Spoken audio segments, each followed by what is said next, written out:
இப்படி பொதுவா கேட்போம். எல்லாரும் ஒண்ணு, சாதி மதம் மொழி இனம் என்று பிரிக்கிறார்கள். அப்படிதானே?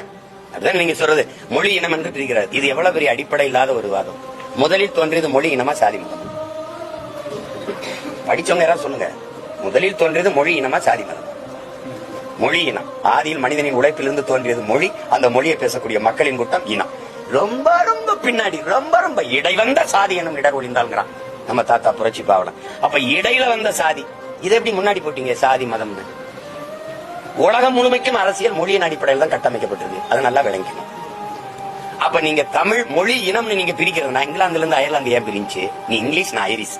பாகிஸ்தான்ல இருந்து பங்களாதேஷ், நீ உருது, நான் வங்காளி. இலங்கையில இருந்து நாங்க நீ சிங்கள, நான் தமிழன். விளங்குதா? இது விடுதலை போராட்டமா பிரிவினையா? சரி, எப்படி வேணா விடுங்க. இப்ப நீங்க எல்லாரும் வந்துருச்சு, எல்லாரும் ஒண்ணுதான், பிரிவினையே கூடாது. சரி, நிலம் இந்த மாதிரி இதெல்லாம் பிரிக்க கூடாது. சரி, மொழி என்ன பிரிக்கல. அப்ப நீங்க என்ன பண்ணிருக்கணும்?